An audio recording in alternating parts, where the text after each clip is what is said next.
The sweet smell of hickory smoke was just starting to wrap around my cedar cabin when the shouting started.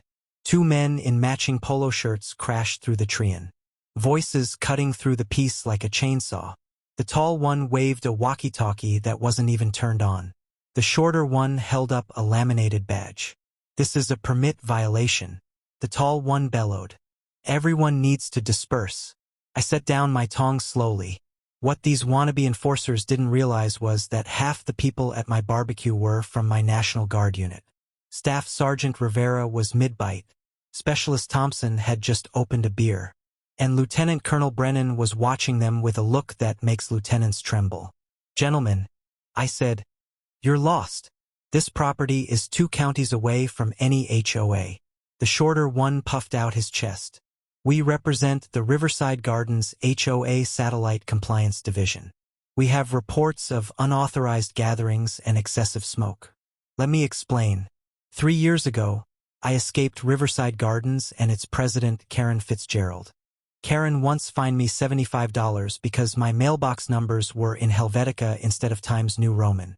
I moved to 20 acres of pure freedom to get away from her. But Karen took my departure as a personal insult.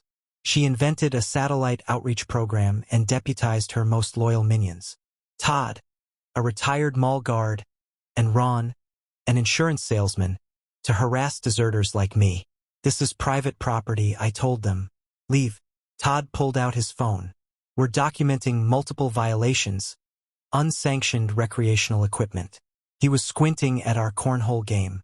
That's when Sergeant Rivera stood up. All 6 feet 4 inches of him. "Did you just say you're documenting us?" Ron's hand shook as he held up his fake badge.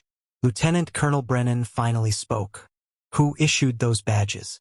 Under what legal statute are you operating?" Todd started sweating.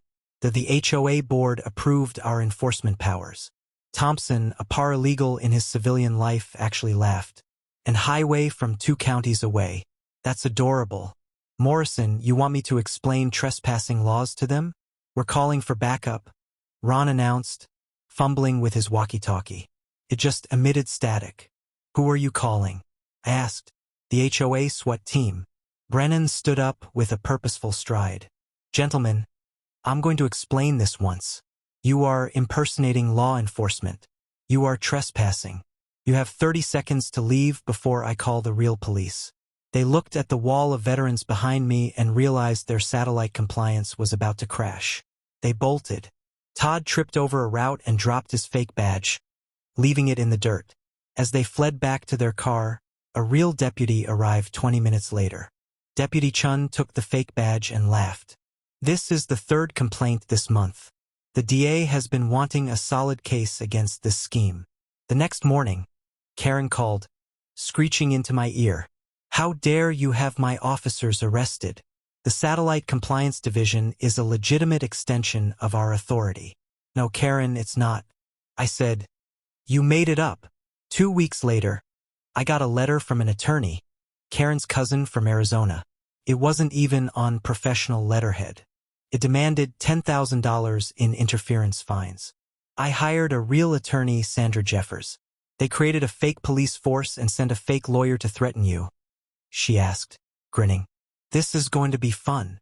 In court, Karen showed up in a matching blazer with an HOA enforcement pin. She brought a suitcase of charts. Judge Harrison took one look inside. "Miss Fitzgerald, are you seriously arguing you have jurisdiction over properties outside your development?" "We have a moral obligation," Karen insisted. "We have a mission statement." "Do you have a law?" The judge snapped. "Anything that gives you authority over property you don't manage." The prosecutor stepped in. "Your Honor, the state is charging Miss Fitzgerald with conspiracy to impersonate law enforcement, fraud, and operating an unlicensed security service." The trial was a slaughter. Sandra barely had to speak. The evidence, the fake badges, the made-up charter was undeniable. Judge Harrison's sentencing was brutal.